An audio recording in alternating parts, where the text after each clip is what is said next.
Un saludo para todos y bienvenidos a Espacios de Libre Conciencia. Hoy estamos en el programa número 3 de Manifestación por Intención Coherente. Este programa lo vamos a hacer muy despacio, muy explicado, porque es la fundamentación de todo el proceso de la manifestación en nuestra vida. Es muy fácil decir que dice la ciencia que nosotros podemos manifestar nuestra vida.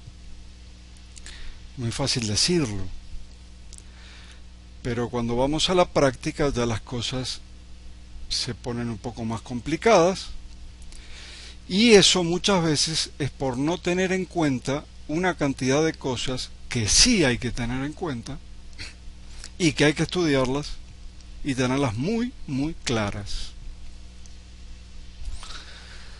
Lo primero que voy a hacer es aclarar un término que lo usé varias veces en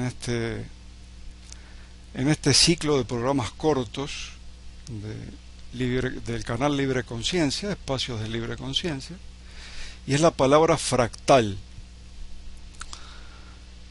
Entender lo que es un fractal también nos ayuda a la manifestación. Si nosotros somos un fractal de la fuente, somos un fractal de la conciencia absoluta, o como le quieran llamar, de la totalidad, del ser, del uno. Yo no uso la palabra Dios porque la palabra Dios ha sido muy mal utilizada en la historia, ya se los conté. Se utiliza como un ser exterior que crea objetos exteriores a nosotros, los cuales tenemos que sacrificarnos para conseguir, y ese no es el mecanismo, ese no es el negocio es diferente. Nosotros somos fractales de la fuente. Si le quieren llamar Dios, llámenle, pero somos un fractal. ¿Qué es un fractal?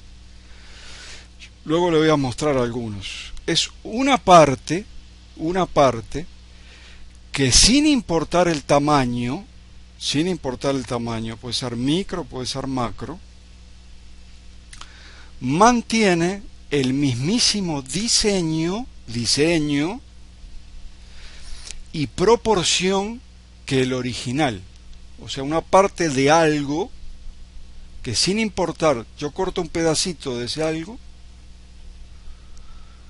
y eso va a mantener el mismo diseño y la misma proporción, además de las características esenciales. ¿Cuáles son las características esenciales de la fuente? Voy a mencionar solo algunas, porque hay muchísimas. En realidad, la fuente tiene todas las características imaginables, pero de las más importantes tenemos el libre albedrío, la capacidad de manifestar. En algún momento de la eternidad, la fuente manifestó y aquí estamos. Nosotros mantenemos esa capacidad. Conexión con todo. El hecho de que seamos fractales no quiere decir que estemos desconectados, estamos conectados. Puede ser que no estemos comunicados, pero sí estamos conectados. Ustedes ven que yo no uso la palabra creación. A propósito, no uso la palabra creación, respeto a aquellos que usan la palabra creación, porque la usan en el buen sentido. Pero yo no quiero que se malinterprete. Creación se puede interpretar a crear de la nada, y es imposible crear de la nada, por el simple hecho de que la nada no existe. Y de eso estoy tan seguro como que como que no existe la materia, no existe la nada, por el mismo hecho de que la energía nunca tuvo un origen, siempre estuvo allí. viene de la eternidad y va hacia la eternidad. Entonces, si siempre estuvo allí, la energía, siempre hubo algo. La nada no es, no existe. Conexión con todo. Nosotros también tenemos conexión con todo, con la fuente, con nuestros semejantes, con las cosas, conexión con todo. Eternidad, somos eternos, porque lo que somos es conciencias circunscriptas con respecto a la fuente. Y así como la fuente no tuvo un origen y no va a tener un final, nosotros tampoco vamos a tener un final. Así que mantenemos esa característica de eternidad. Mantenemos, por supuesto, la conciencia, la racionalidad, la sensibilidad, la coherencia y todo aquello que le quieran agregar. Espero que quede claro lo que significa un fractal. Luego les voy a mostrar un diseño fractal.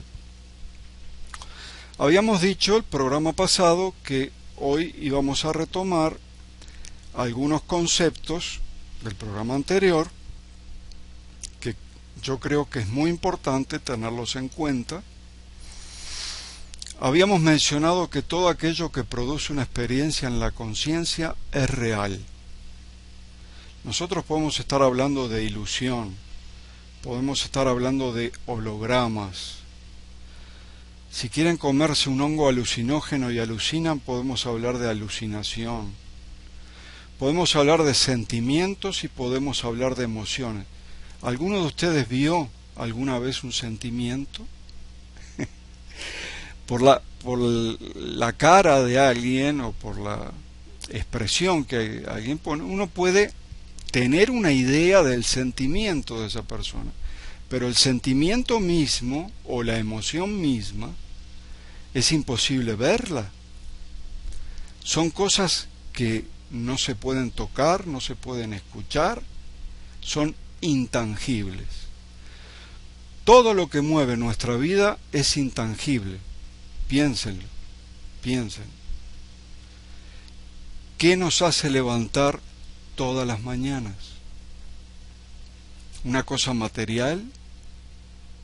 Eso nos hace levantar todas las mañanas. Alguno me podrá decir, a mí me hace levantar el ir a trabajar porque necesito dinero y el dinero es algo tangible. No, tú no necesitas el dinero. En realidad tú lo que necesitas es cubrir tus necesidades. Y para ello hay un medio que se utiliza en este desastre de economía que tenemos en la Matrix, que por mal interpretar todo esto tenemos que sacrificarnos para conseguirlo. En realidad lo que nos mueve, lo que motiva nuestra vida, siempre es intangible. En el fondo son deseos. Necesito dinero porque tengo deseo de un auto, lo que se les pueda ocurrir. Emociones, voluntad, intuiciones, sentimientos, y podría seguir. Todo eso es lo que mueve nuestra vida. Pero se acuerdan que nosotros fuimos intervenidos y que esa intervención, que fue virtual, no fue estructural en el ADN, destacó la parte física y escondió la parte intangible, la más importante de todas, que yo creo que ahora empezamos a recordar y empezamos a aprender a utilizarla. De lo contrario, no seríamos tantos los que estamos hoy hablando de este tipo de cosas. Estamos saliendo por todos lados y cada vez hay más y cada vez habrá más. Ahora, el hecho de que lo más importante sea lo intangible no nos debe llevar jamás a subestimar la complejidad de la manifestación. Esto era lo que quería destacar aquí. La manifestación es persistente, así como Einstein decía que el tiempo y el espacio, sí, eran una ilusión, pero una ilusión, decía, muy persistente. Esa manifestación es estable. Esa manifestación tiene cantidades impresionantes de información. Cuanto más complejo es un organismo, por ejemplo, más información tiene. O sea, un cuerpo humano tiene muchísima más información que un gusano. Imaginen el cerebro humano, que se considera tal vez dentro de lo que hay en el universo una de las cosas más, si no la cosa más compleja que hay en el universo. ¿Cuánta información hay allí? O sea, estamos experimentando, somos fractales de la fuente experimentando la individualidad. Pero es una experiencia en serio. Algunos dicen que hay que tomarla como un juego. Eso es otra cosa. Sí, tómenla como un juego. Pero a lo que voy es que es una experiencia real. Es una experiencia que no deja ningún lugar a dudas. Además, yo creo que después de la intervención prehistórica, después de lo que pasó con nuestro ADN, espero no necesitar repetirlo esto. Si alguno tiene dudas a qué me estoy refiriendo con la intervención prehistórica, tiene que ir a la serie anterior, a la serie del alma, donde ahí me explayo en el descubrimiento de que nuestro ADN con un virus fue intervenido. Lo que llamo la gran intervención de la raza humana. Espero no tener que repetirlo en esta serie, porque ya está en la otra. Yo creo que después de esa intervención hay como una densidad adicional, como que todo se puso más duro, como que hay muchos más obstáculos en esta realidad, en este sistema que ahora le llamamos Matrix, de lo que había en un estado primigenio del ser humano, en el protohombre. ¿Ya? Al enfatizar la parte material y al esconder la parte emocional, la parte sentimental o la parte intangible, yo creo que todo eso hizo que esta realidad sea más dura. Y estuvimos hablando en el programa pasado de los sentidos que nos engañan y que lo que nos dan y lo que nos presentan es una ilusión, todos los sentidos que tenemos. Y la pregunta que alguien podría hacer es ¿por qué los sentidos, lo que nos entregan, es una ilusión? ¿Que hay una voluntad de mentir allí? ¿O será que lo que hay para entregar es solamente ilusión? David Bohm decía precisamente eso, que lo que es la totalidad, el uno, el ser, la fuente, la conciencia absoluta. Él le decía el orden implícito, implicado, el tejido del universo.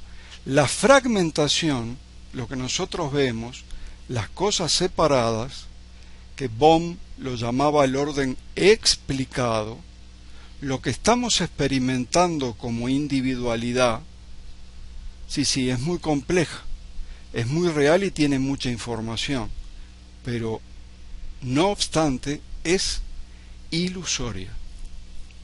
Y la única manera, decía Bohm, de salir, de escaparnos de esta, algunos le dicen cárcel, de descansar un poco de todas las cosas y los obstáculos que nos presenta esta vida, es a través del centro de las emociones. ¿Y cuál es el centro de las emociones? Algo que vamos a estudiar en profundidad, que es nuestro corazón. Pero nuestro corazón real, ¿eh? No nuestro corazón en sentido figurado. Vamos a estudiar nuestro corazón real, porque allí empieza la coherencia. Ustedes tienen que imaginarse al corazón como el director de toda la orquesta. Y la orquesta está formada por el resto de lo que tenemos, incluyendo el ADN. Así que el corazón lo vamos a estudiar en profundidad a través de los experimentos que ha hecho el Instituto Harmat, Matemáticas del Corazón. Decía David Bohm, ¿ustedes creen que pueden encontrar la salida en otro? En una persona, o sea, entrelazándose con una persona, ¿ustedes creen que van a encontrar la salida? Pues olvídenlo, ahí no van a encontrar la salida. ¿Por qué? Porque todos somos partes. Y la única manera de salir totalmente de esto es yendo a la totalidad, decía Bohm. Es yendo a la fuente. Y la única manera de ir a la fuente es a través de la conciencia, no a través del ego. Ahí les puse abajo para recordarles que la gran intervención de la raza humana está en la serie anterior y que nos intervinieron con un solo objetivo, y es que nosotros mismos fabriquemos este sistema que le llamamos Matrix, que nos consume, un sistema materialista, un sistema inhumano. ¿Por qué es un sistema inhumano? Porque la materia no existe. La misma cárcel que le dicen algunos no existe. Y nosotros sí existimos. ¿Por qué existimos? Porque somos fractales de la fuente. Somos fractales de la totalidad. Y a ver si da el tiempo. Acá viene la base de la explicación cuántica de la manifestación. Lo vamos a hacer imaginando que tenemos primero un cañón en la figura número 1 que dispara canicas, o sea, esferas pequeñas. Ese cañón las dispara a través de un muro que tiene 2 ranuras, y en la parte de atrás yo tengo una placa sensible.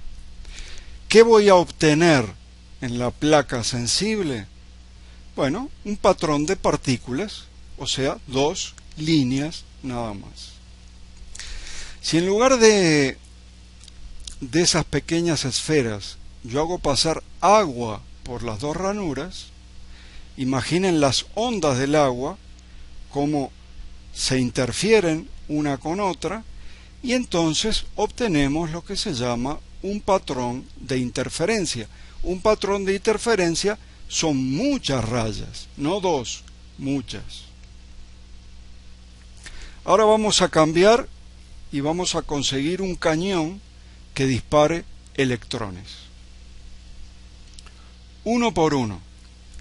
Figura número 3, a la derecha de ustedes. Figura número 3. Disparamos como si fueran las canicas, las esferas pequeñas, uno por uno, y hay una placa sensible detrás. Pero ¿qué pasó? No estamos obteniendo el patrón de partícula. Estamos obteniendo el patrón de interferencia, como si fuera agua, como si fuera ondas. Y no conforme con eso, el mismo electrón, es decir, una de esas bolitas que sería un electrón, va a pasar por las 2 ranuras a la misma vez. No que se separa en 2 y después se unen, no. El mismo electrón pasa por las dos ranuras a la vez. O sea, está en dos lugares diferentes a la vez. Eso en cuántica se llama estado de superposición. Si hubiera 5 ranuras, pasaría por las 5. Si hubiera 30, pasaría por las 30 a la vez. Estado de superposición.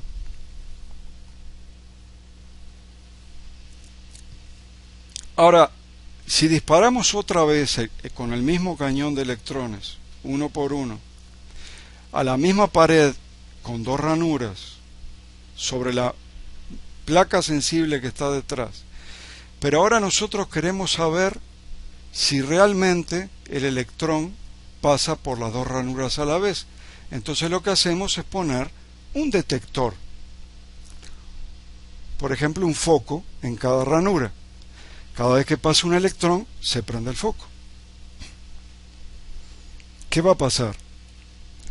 Como si el electrón supiera que lo estamos queriendo observar, se comporta ahora como partícula, y lo que vamos a tener atrás es el patrón de partícula, como si fueran las canicas, como si fueran las esferas pequeñas, como si el electrón supiera que lo están observando.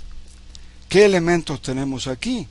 Bueno, primero teníamos la onda, la energía. Tenemos la conciencia, porque detrás del detector hay una conciencia con la intención de observar. Así que energía, conciencia e intención. Y se manifestó la partícula.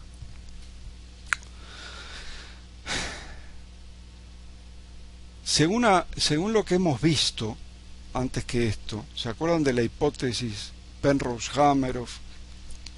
¿Se acuerdan de la idea que tenía Peter Garayev y en realidad todos los rusos con respecto a lo que es el ADN?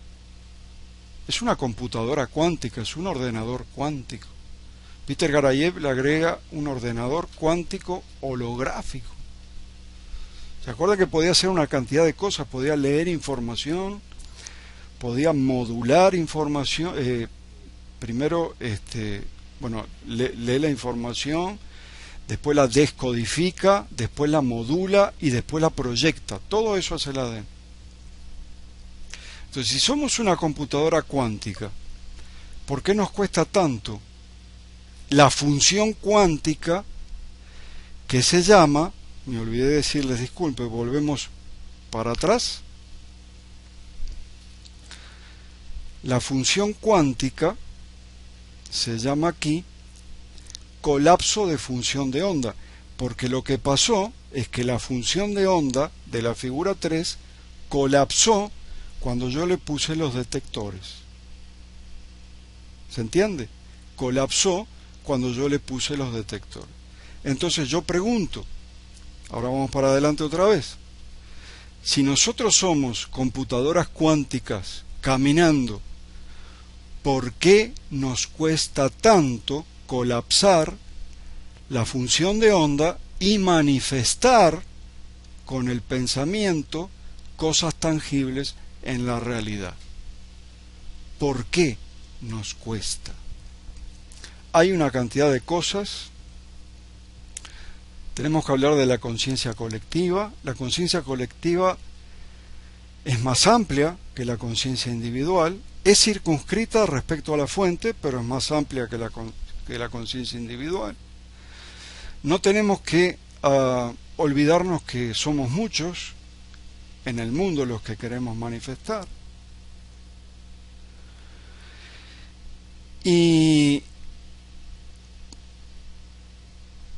hay otra cantidad de cosas, por ejemplo, todo en física cuántica es probabilístico.